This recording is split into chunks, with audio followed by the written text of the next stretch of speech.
Yo, it's Odyssey Sports in the Bet Las Vegas. And here's the deal, Vegas. This week, I feel like I've spent it hungover thanks to the Las Vegas Aces and the celebrations. And now I'm doing this interview on the Saturday. And you guys know I don't work on the weekends. But if I'm here, that means it's for a good cause and for a reason. And we got to talk some wrestling, baby, because tonight, Sam's Town Live, New Japan Pro Wrestling Strong is in the building. And one of the people that's going to be on the card, and also a resident of Las Vegas, is joining us. Filthy Tom Lawlor joins us. Tom, first and foremost, good morning. It's game day for you. How you feeling? Good morning. I've been going at it for hours already. I've already gotten in a couple workouts. I've got I don't know, maybe 10 hours before I got to go beat some dude up at Sam's Town. There's no better feeling than being able to wake up at your own house, do whatever you got to do during the day, and then, go to town at night. Usually I'm on the road in a different city beating somebody up, but there's no better place to do it at home. Yeah, straight up. And by the way, New Japan Pro Wrestling Fighting Spirit Unleashed tonight at Sam's Town Live. We'll make sure to get the links out for those watching on YouTube. And we'll talk about this on air too to get your tickets. We're pulling up. I'm very excited. My first New Japan show ever. And we're going to get to that. But first, I try to be as good of a journalist as I can be. Most of the time, that means I look at people's Wikipedia. And I looked at yours, and it said that you went to the University of Central Florida. Is this correct? Yeah. Where is this heading? Okay, this is heading with me going on a rant to break the ice. This is story time, right, Tom? I definitely did. Yeah. I have a degree from there. So I'm a Cleveland kid. That's why I have the hat. But I spent a lot of time in Florida. And in college, I went to school in Tampa. And at first, I was going to Hillsborough Community College. And so I'm going to school. And then I get in radio, and I worked at a hip hop station, and we'd always 4 nights a week we were broadcasting from the club to get people to go to the club, right? Mm-hmm. And being in that environment, you see some beautiful women that live in Florida. And for the first time in my life, I got into business with, I guess we'll say, a baddie. You know what I'm saying? With lovish curves, okay? It's the first time dealing with this. It was serious business. I gotcha. She broke my heart because she said she was going to the University of Central Florida. I wanted to stay in Tampa and go to South Florida, but the curves were so great that I literally took a visit and made the trip to Orlando to consider going to this school. And you asked me where this is going. It's leading to this question now.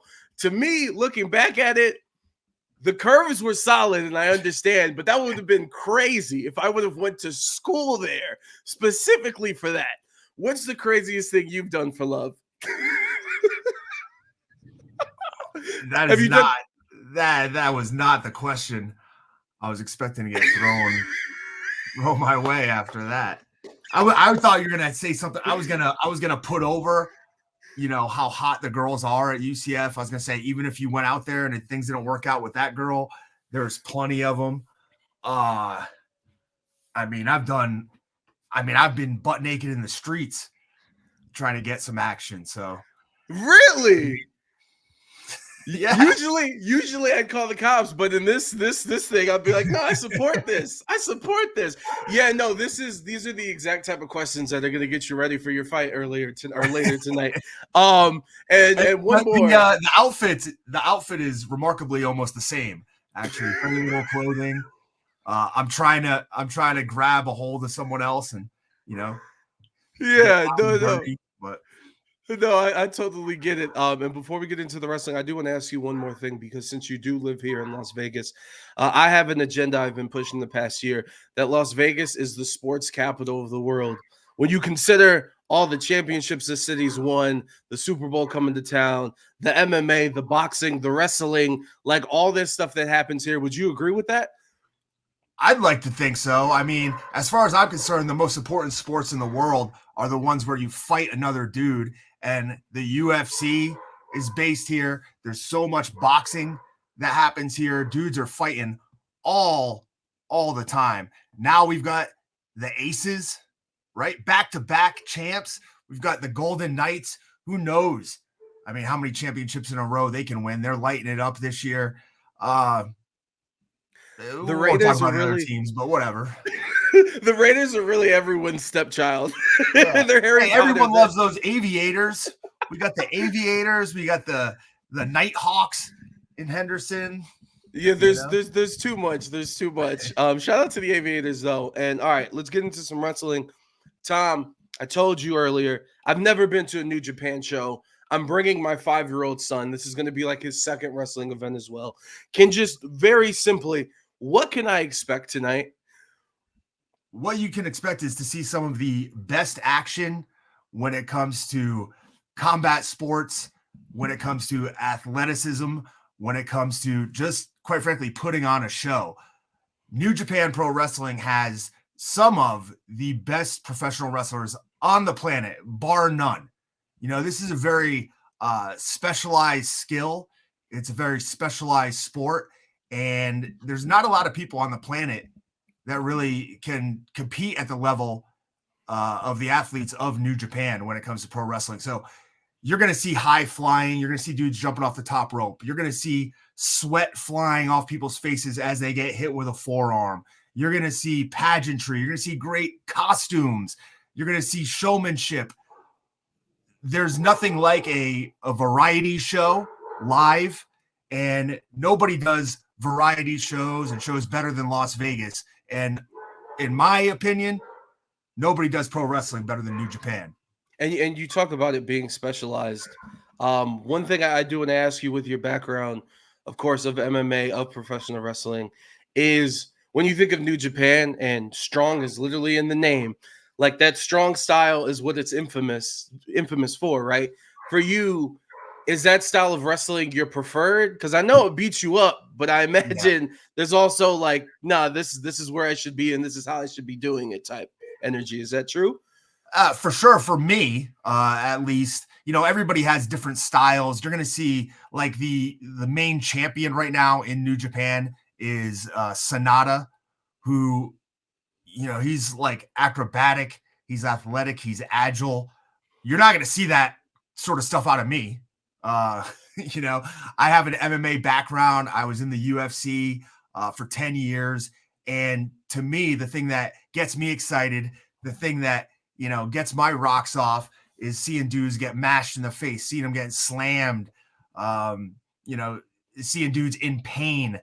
So to me, that's what strong style is all about. You know, strong style really is a style of professional wrestling built upon real martial arts techniques and the ability to withstand those techniques and fight through them and show your fighting spirit. And I think it's the best style of pro wrestling. And for you, I think one of your career accolades that you can be very proud of is being the first New Japan Pro Wrestling Strong Openweight champion, right? And this whole New Japan Strong came to existence in the middle of the pandemic. Starting a business amid a pandemic is not highly recommended, but it happened. It's still here and it's still going strong. But at the beginning, again, there was no fans. There was no instruction manual today. This is how we're going to do this. And everyone was just trying to make it work like the rest of the world. But for you personally, like, what did that whole experience of having to do it in silence, what did that teach you? Well, first of all, like you said, that's one of the biggest accolades I have. To me, that was the most important thing I've done in pro wrestling, was holding that title. Like, that's not lost on me. I was very proud to be able to do that. And during the pandemic, you mentioned there's no fans. Well, you were talking about Las Vegas being the sports capital of the world earlier, and the entertainment capital of the world, really. And a lot of times in Las Vegas, you go to events and it's like, they're not even filled up until the main event. They're not full until the headliner goes on. That's true. And there's a lot of UFC shows I fought at where I'm on the undercard and, you know, I'm making 6 figures, but I'm fighting in front of, you know, 6 people. So it was no different really for me. I did the Ultimate Fighter TV show. There's no fans there. I fought on prelims all across the world. Sometimes there's fans, sometimes there's not. Just depends where you are. And one thing about the fact that there's no fans in the building is when the camera's on, when the microphones are on, they can catch the sound. They can catch, how authentic the hits are. Whereas with the crowd, roaring and cheering half the time, sometimes you can hear, how solid of a contact these blows are really making. But without the fans there, I think that's one of the bigger differences in the style of wrestling. And, maybe that's what helped me the most. Maybe the fact that I'm going out there and I don't know how to pull my punches, was the thing that got me to that belt. No, I mean it's true, and like everyone's better for going through it, right? And another thing I wanted to ask you too is these relationships as the forbidden door keeps opening up. And New Japan has a relationship with AEW, of course, and also Impact, or I guess I should say TNA now. How awesome is it, or is it awesome that these connections are there? Because years ago, people, we live in a world where everyone's for themselves, and to be able to have these connections and these partnerships, like it's good for business, and business is booming. Yeah, 100%. Like the more that companies work together in pro wrestling, it seems like the more it helps them out. Obviously, you're not going to have WWE. They're kind of like an island unto their own. They're not going to be working with AEW, but we have seen them work with Noah a little bit in Japan. New Japan works with like everyone. They work with AEW. They work with CMLL. They work with TNA. They work with MLW, where I just, went back and wrestled there, and I've been gone from there for a few years. So there's the more relationships and more opportunities for wrestlers to wrestle is obviously better. And there's a lot of untapped markets still. New Japan just recently formed some sort of like Asian alliance with a number of companies out there in Singapore, in Taiwan, in China, in Thailand. So hopefully, pro wrestling just continues to spread. You can watch like anything you want from anywhere in the world, from any genre of sport or, entertainment avenue you want nowadays. And I see no reason why some guy in Thailand isn't going to love pro wrestling, if he gets a hold of it. So hopefully it just continues to grow. No, it's a beautiful thing, and also just the different styles, because most of my life I thought it was WWE and nothing, and then I see New Japan and I'm like, what is this? And AEW, what is this? And the fact that everyone's interchangeable, like, it's a beautiful thing. And this next question, I'm not here to kill the vibe, but I just need to know, when we talk about Forbidden Door, you were supposed to take on Adam Cole. Obviously that didn't happen, and obviously that's a disappointment. You just gasped right now. I know the tweet you sent out after. How do you move past that disappointment? Like in the world of wrestling where there's no off season, and hey man, shows got to keep going. That sucks, but we can't just dwell on that. Like how difficult was that process, or is that process? I mean, I haven't gotten a match with Adam Cole. I haven't been back on AEW TV. I haven't gotten a match there against anybody. So, it sucks, right? I was set up for what would have been the biggest opportunity of my pro wrestling career, in front of thousands of people live, in front of, maybe 100,000 people on pay-per-view. And instead, I got to go out there and wrestle, but it was a dark match. Nobody saw it. I got the win. Very, very disappointing. Like, it all came together last minute. So it was a whirlwind anyways, but then to have it end kind of like that was just a kick in the nuts, really. And like, I'm a fan of AEW. I'm a fan of all pro wrestling. But what I really, really want is that New Japan Strong title back, right? And I keep seeing it on AEW TV around the waist of Eddie Kingston, who only shows up on AEW TV now.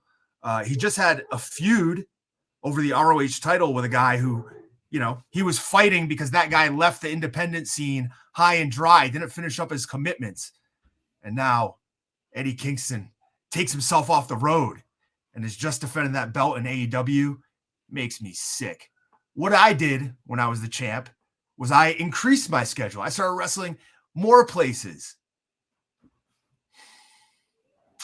sad to see what that title's become. So Yeah, hopefully Tony Khan is going to man up and give me the match that I deserve. I also haven't got any credit for Adam Cole's injury, right? He has an injured leg. That's exactly what I attacked when I went after him, right? And he hasn't been the same since. So where's my credit? I get none. I'm like Rodney Dangerfield, man. Tom, I'm glad we could have this moment. Let it out because you're not lying. Anything you've just said right now is not a lie. Can you talk to me about the pride that you have when it comes to New Japan and New Japan Pro Wrestling and New Japan Pro Wrestling Strong? Can you talk to me about that pride because it's top notch? This is a legacy that's been here for over 50 years. Like if you could talk to me about that. Yeah, as like especially coming from my background where New Japan as a company was built upon, you talked about the strong style earlier, but like I said, it's built upon martial arts. It was founded by Antonio Inoki, whose techniques were, based in legitimate fighting. They were suplexes, submission holds, hard strikes, the ability to fight through pain. All of these things are what I enjoy about pro wrestling the most. And when I was, I guess I'd say like 15 years old, I started ordering tapes off the internet of MMA fights. I was already watching UFC since I was, I don't know, 12 years old. There was MMA tapes too. Oh, this is nuts. Yeah. So I was ordering MMA like VHS tapes, and they were of these promotions, Rings and Pride, which, obviously a lot of people know Pride, but like I was a hardcore wrestling fan. I was a hardcore MMA fan. And as I got older, there was one place you could kind of do both of them, and that was in New Japan.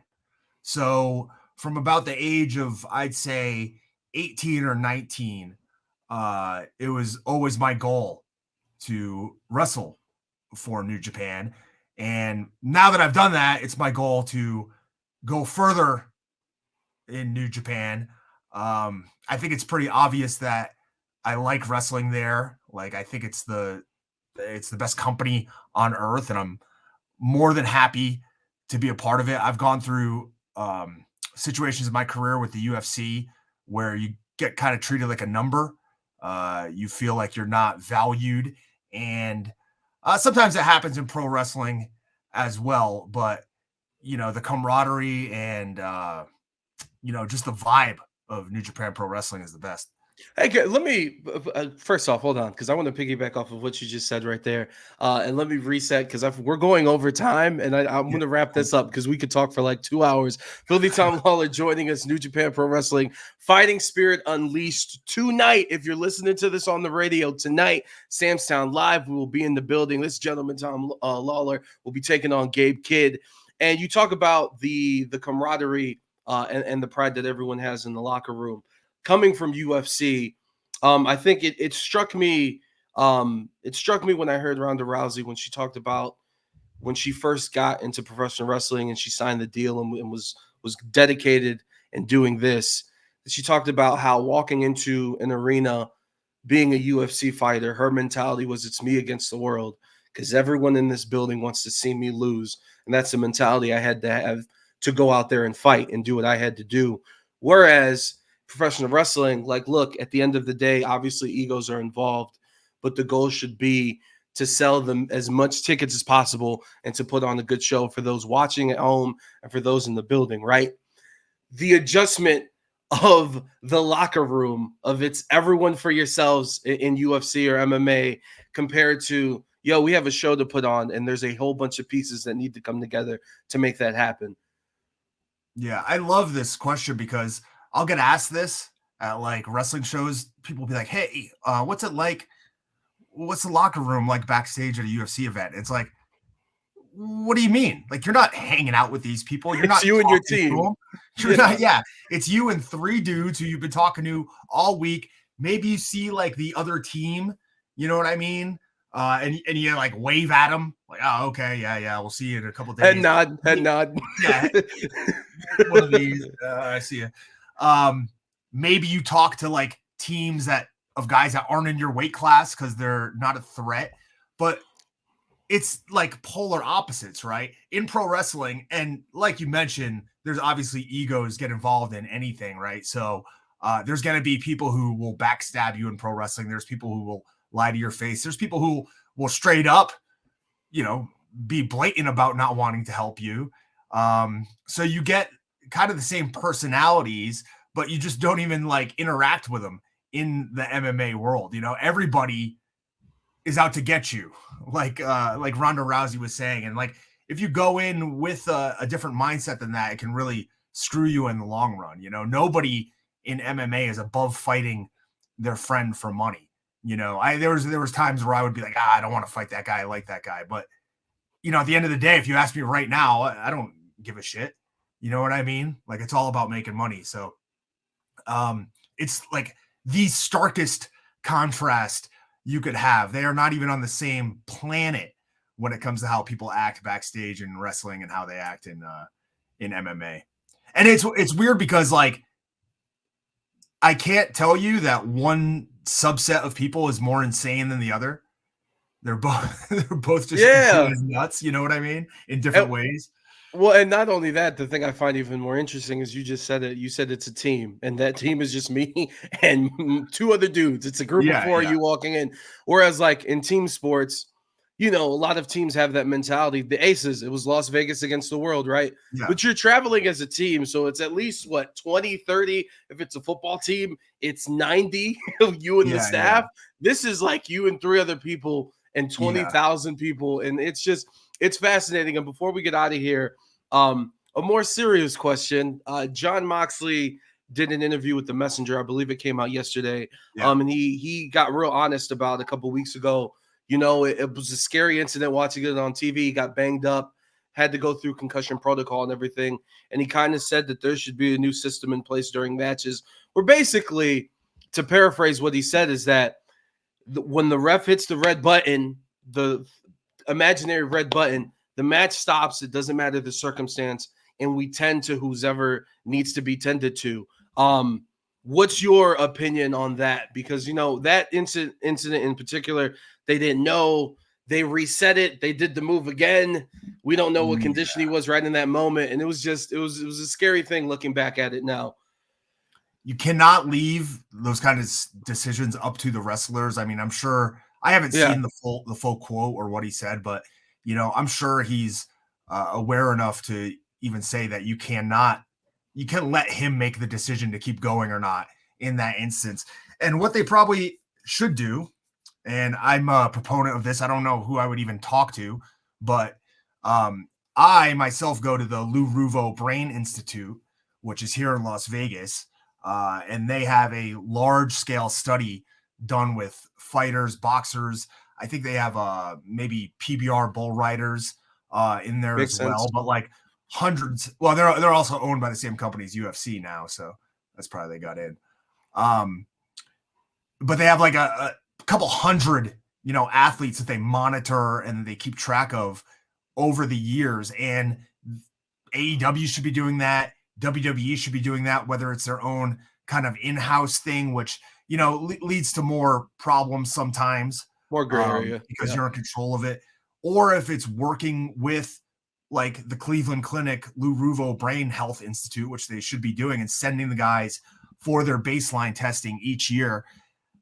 When you're in the ring, it should be similar to like an NFL style thing. You know what I mean? I agree that there probably should be some medical expert along with an experienced wrestler or somebody who's, been active. Like I mean, I'm not even saying this because I'm a fighter, but maybe someone who has a fighting experience as well as wrestling experience. You know what I mean? There are guys out there who've seen both and kind of figure out what the difference is when the person's selling. But there should be some sort of fail-safe against this, right? Like I watch that match. There's other matches too where guys get KO'd and they're, clearly not of their faculties, and the match just continues. Whereas like in MMA or any other sport, like this is done. You know what I mean? forget the fact that like this is a predetermined outcome, and you can kind of continue on and not have to call it on the fly. But there's times you see guys having the fencing response and they're down, and it's like, just call the match. You know what I mean? I think one thing that we've seen right since this John Moxley incident too is like he lost the belt to Phoenix.